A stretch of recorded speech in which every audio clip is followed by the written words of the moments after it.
no, no. Oh, no, no. She's confident. I can tell by the way she walks in the room.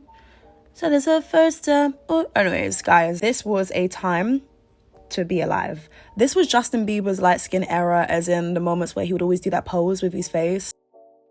Remember that time when everyone used to be like, oh my god, the light skin pose, the light skin face. I know it was a meme, but Justin, I think, took it to another level. We don't call him Justin. We call him Jaquez, Jaquan, Jermaine. Justin was doing the most in this era, but why was this also my favorite era? And I think if you talk to a lot of believers, they would also say this was a time to be around. We were getting fed good quality music. The guy looked fine as hell. He was also giving Polish vibes though. Isn't Stefan Salvatore Polish in real life? Anyways. I never snitch on daddy. Never. I hold a brick for daddy. That's what I think she fun.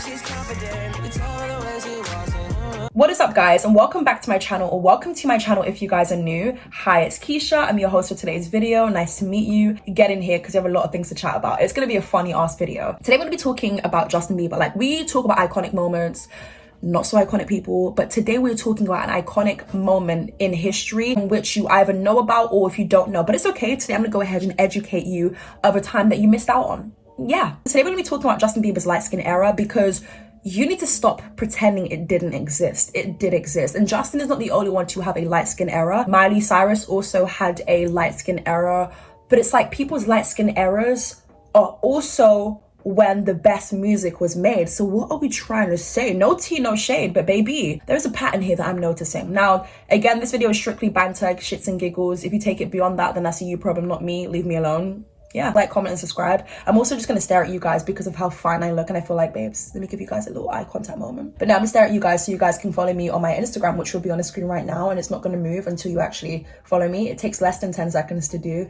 and it costs you nothing. And babes, you know you wanna see my fine ass on Instagram every time you wake up. Or maybe you don't. Let's go ahead and talk about Justin Bieber's light skin era. What does this even mean? Let me go ahead and fill you in. So Justin Bieber's light skin era? You know when people say era, it makes them sound a lot smarter. Let me just try that. Justin Bieber's light skin era, I don't like that. Justin Bieber's light skin era existed from 2013 to 2014, but I feel like it's low-key, high-key been jumping out since then, here and there. But those are the moments of Justin's, in my opinion, best music. Now, I'm not going to discredit anything that came before that or after that, but Journals was such a good album. Journals was a project that was released 23rd of December 2013. So he basically gave me a Christmas gift before Christmas. Journals is a second compilation album from the Canadian singer Justin Bieber. It was released through Island Records on December the 23rd, 2013. The album featured guest appearances from R. Kelly. What you say? Problematic now, but back then the world didn't know he was problematic, so this is awkward. Speaking of things that I find very awkward, there's a song on the album called PYD, which stands for Put You Down. And at the time, I was just bopping to it, thought it was a vibe back in 2013. But God knows, when R. Kelly got outed for his criminal activities, I just couldn't hear the song the same. It's like, who are you even making the song about? Like, who did you write this song about? Is it a minor? It has to be a minor, especially based on your past, especially based on what it is that you've got arrested for. I'm gonna go ahead and predict the person he made the song about was between the ages of 13 to 17. I wouldn't put it past him at this point. What do you think? Chance the Rapper, Lil Wayne, Future, and Big Sean. And it's like, babes, what business do you have? Because let's keep it real, Justin Bieber, his first couple of eras into the industry was just him being this sweet boy, looking for his one less lonely girl. Speaking of one less lonely girl, I don't want to go any further with this video without talking about the N-word scandal that Justin Bieber had. So back in 2014, Justin was exposed for saying the N-word and for basically making very, very insensitive racial jokes and comments in a video. Those videos, I think, were made back in 2009, 2011, but was only exposed back in 2014, to which he had to address it and said this: I apologize for offending or hurting anyone with my childish and inexcusable mistake. Justin was doing a lot of damage control, and it definitely didn't help that he had a racist scandal. Justin Bieber was called up for this video. I remember it making like news worldwide, and I remember this was a time where I had to genuinely step back because I was distraught by the video and the commentary made. Now I do hope and believe that Justin has grown up and changed his way of thinking, because it is possible. I just never understood why black people are the butt of the jokes. That's something that's never made sense to me, and you guys know, like, we've exposed people, we've dragged people for their awful commentary surrounding black people or just making racial jokes, and Justin isn't exempt from this. I remember having to genuinely step away as a black girl who was a fan of him.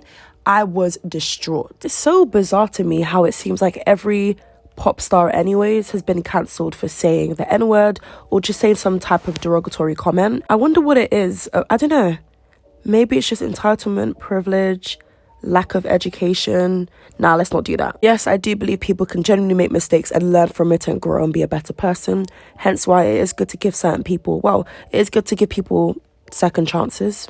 Not everybody is their past, and that's something that I'm trying to remember. As much as I hate people in the moment of them doing wicked things and saying vile things, not everybody is their past, and some people actually do genuinely grow and learn from it. So again, let's hope Justin is one of those people. I personally think so, hence why I'm still a part of the fandom. But it definitely was a tricky situation being a black girl in the fandom. If you guys can relate, let me know. Guys, please excuse the fact that I'm suffering from a cold right now, hence why my voice sounds very manly. But yeah, here are a few instances in which Justin Bieber utilized his platform to share the message about Black Lives Matter and the suffering towards black people, in which is the bare minimum, let's be honest, because everyone should have been doing that around this time, but especially creators, celebrities.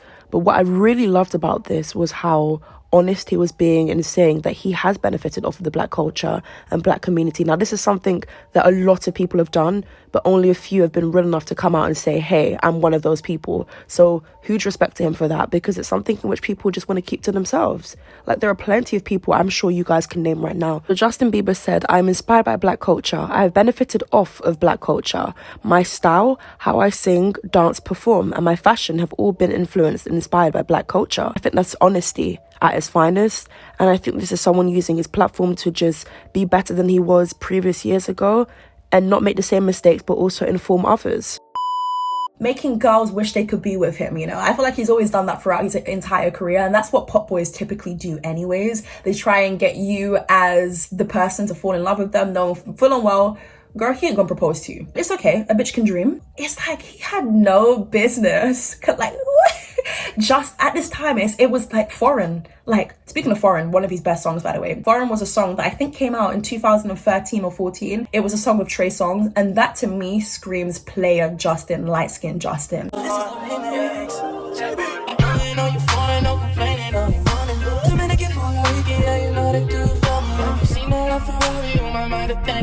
Shout out Miami for having so many foreign babes. She only been here for 2 weeks. Okay, we came with the girls and they tryna be with me. Yeah, she working hard like she tryna get a piece of me. With the way she twerking, I just like what I'm a bit. Interesting fact, Justin Bieber was supposed to sing I Don't F With You, you know, the song by Big Sean. So he gave it to Big Sean, but this is how Justin's version would have sounded.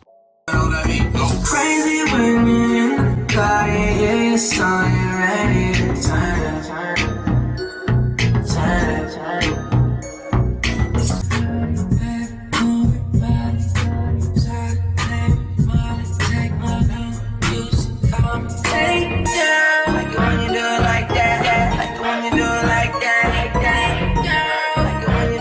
Okay guys, so I'm gonna have to give it to Big Sean. Well, not in that way. He's literally with Jhené Aiko and they're expecting a baby. You know what I meant. I'm gonna have to give it to Big Sean in the sense of him winning this one. Like, I like Justin's version, but for me, Big Sean's version just is, I don't know, it's like one of those, you just chant it. You know, when you hear the chorus, you just shout it. It had a bit more personality to it. Justin's was a vibe, but Big Sean was like an anthem we were all singing. So I think this time around, Big Sean won. But let me know your thoughts. At the time, we used to eat that ish up, but looking at it now, it's so cringe. He had no business collaborating with Future. Like, who would have ever at that time put Justin and Future in the same studio? And I know Scooter Braun was shickety shockety shook, because one thing about Scooter, he's not really a fan of R&B. He loves pop and anything pop. His mentor is literally Usher, a whole ass black man who was an R&B mogul. According to an MTV blog dated back in 2009, it reveals that Justin Bieber had to choose between Usher and Justin Timberlake as a mentor. I feel like the easiest option would have probably been Justin Timberlake at the time. I think a lot of people felt that would be more of the obvious choice for Justin, but instead Justin Bieber decided to go for Usher, but it happened in a very weird way. Justin says, "My manager found me on YouTube," and that's him basically alluding to Scooter Braun. "He actually flew me out to Atlanta for the first time. I was going to the studio to meet some people. But that initial encounter didn't work out the way Justin had maybe thought it was going to go." He says, "Usher happens to roll up in his Range Rover. So I was like, man, that's Usher." So I ran up to him. Unfortunately, Usher turned Justin down because Justin was going to perform for him. And then the following week, I believe Usher and Scooter Braun were sitting down together and they were watching Justin Bieber's cover, and then Usher was just a huge fan of Justin and wanted to mentor him. Now, Justin does joke around and say that Justin Timberlake and Usher were competing in a ring and then Usher won. That's just Justin's way of teasing anyways. But I think it was a good fit. But the reason why Justin Bieber didn't go for Justin Timberlake, he revealed this once. He said the reason why he didn't choose Justin Timberlake is because he didn't want to be known as Little Justin. I feel this was Justin's way of basically saying he wants to be the only Justin in the industry. He doesn't want another Justin mentoring him, because Justin Timberlake was doing very well in his career, especially back in 2009 when he released What Goes Around Comes Around. I mean, we all saw the success of it, so I get where Justin Bieber's coming from. If we look at Usher's catalogue back in 2009, he'd released songs such as Burn. He also released You Got It Bad. Now, you guys know those were all successes and did very well, especially in the hip-hop R&B charts.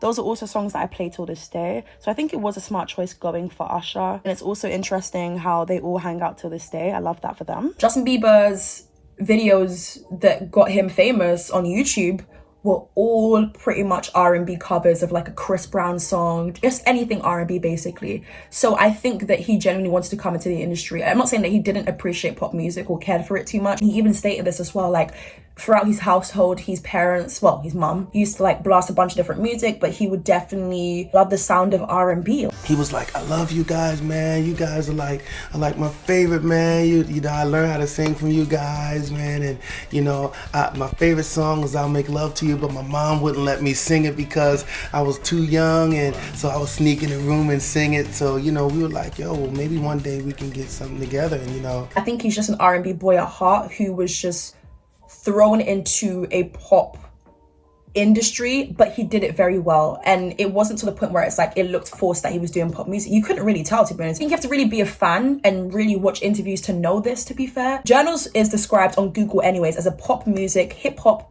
contemporary R&B and soul album. I personally would have just said R&B and hip hop. Journals for me is one of his best projects because it shows the emotions, and I think it's because a lot of the things that he was expressing were things that were going on in real time with him and Selena's relationship, them being on and off again, and you know, the media slating Justin for being rebellious. And as much as it was an era for us as fans and lovers of this project, when it comes to Justin's personal life, like he has expressed a lot later now that this was a time of him being very, him not wanting to be here anymore, him just taking a bunch of around the wrong people, spiraling out of control. He's a pop artist who is known by absolutely everybody, and there is so much pressure that comes with that, and there's so much temptation. So it doesn't really surprise me that Justin Bieber was on.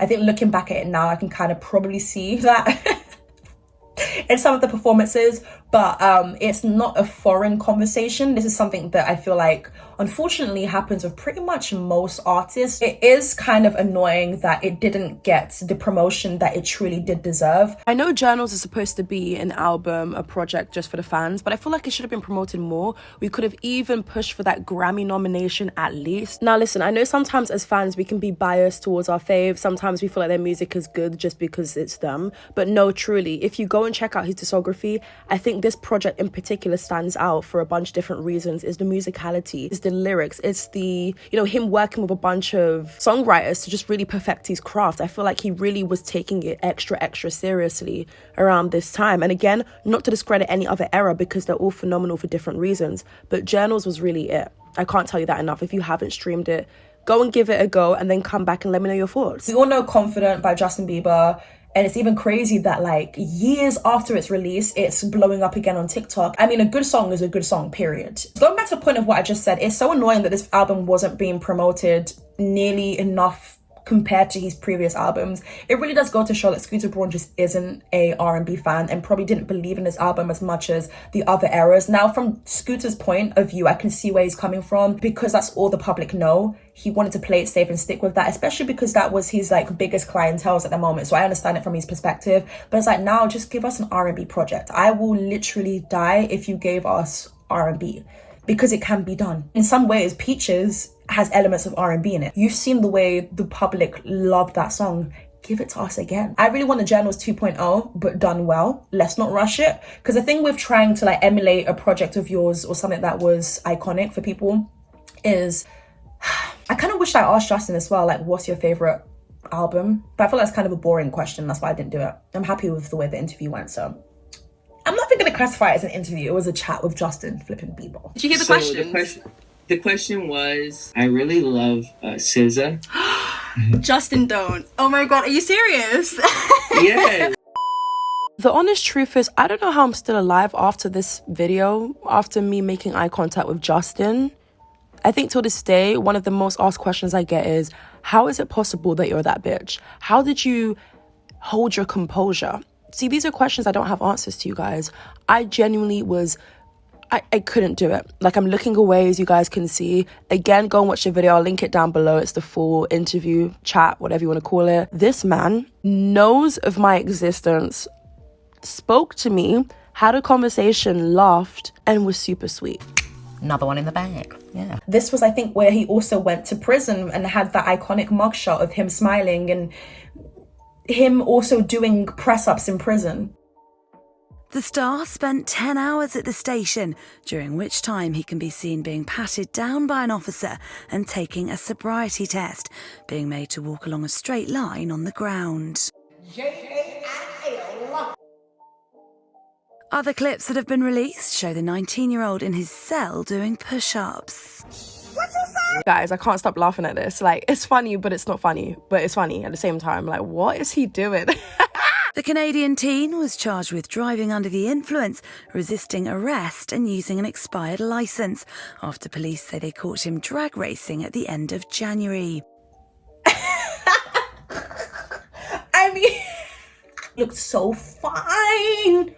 He went from having the bangs to having like the quiff hairstyle. I used to think the word quiff was like a slur. Doesn't it sound like a slur? But it's not, it's just a hairstyle. He had the tattoos, not too much like he has now, but like just enough to make the girls go crazy. Like, oh my God, we're getting a new Justin, a new era, you know? Around this time, you really couldn't compete with him. If you were a guy trying to break into the industry and you were trying to be the pop boy, if I were you, I think a lot of people kind of learned from Justin. Now this is the part where you guys might be like, okay, Keisha, too far. But I'm gonna say what needs to be said. I love K-pop and I appreciate it, and I understand why people have this infatuation with it, and I definitely was that person who was so obsessed with K-pop back in 2018, no, 17, 18, and 19. I don't hate the genre of music, but I do feel like they don't really give credit. I mean, who does? Let's be honest. Like, who actually gives credit where credit is due? I feel like a lot of the K-pop boys studied Justin. Now, upon my time of being a part of like the BTS fandom back in those years, I know they would mention how they used to love Justin Bieber. They love listening to his music. I know a lot of Koreans love Justin Bieber, but I'm mainly talking about the fact that a lot of people just copy and paste his style of performance when they're on stage. And I'm not talking about BTS here, just saying. But yeah, I've kind of seen a lot of copy and paste. And it's not just in K-pop, it's also in the Western world as well. Not so much now, but maybe back in 2012, 13, 14, where we did see a few new pop boys, but it didn't really last long. And I know Honest made a video about this, about how there were so many, I guess, copycats of Justin Bieber in a way. Not to take away from the fact that some of them were genuinely talented, but a lot of them just came into the industry wanting to be the next Justin, which just wasn't the right move as far as I'm concerned. Wow, this man is fine. I hate when people are like, oh my God, Justin Bieber's ugly. It's like, okay. Then they start praising these average white men who look like English teachers. It's like, I don't get it, but okay, cool, great, you do you. He looked Polish and light-skinned at the same time. Like, people say he looks like Stefan Salvatore. I definitely do see it. They definitely have the same head shape, haircut, same complexion. Does Stefan act black? Let me stop. I posted a TikTok about this just randomly because it was just a thought that I had whilst I was in the shower, right? And I posted a TikTok about it, and so many people loved that video, and a lot of people were like, yeah, we miss Justin too, this was his best era, this was this was that. And I agree with it. And it's so crazy that like people are talking about like light-skinned Justin, like him sagging his pants, like when he used to wear his trousers so low. It's like, bro, why? Like looking at it now, it's like, what are you doing? Your ass is literally out. But like at the time it was like, you know, him showing the Calvin, like, you just had to be there. And I truly don't feel like we are going to get another pop boy like Justin. That could mean the way that he blew up. That could mean the amount of exposure he had so quickly. That could also just mean quality of music. So I wish that I had tickets to see him during this era, but my parents couldn't afford it. And you know, it is what it is. Not that Justin gave us a black era about blackfishing. But yeah, that's pretty much it for today's video. I've been your host, is Keisha, and I'll catch you guys real soon for a brand new video. Bye!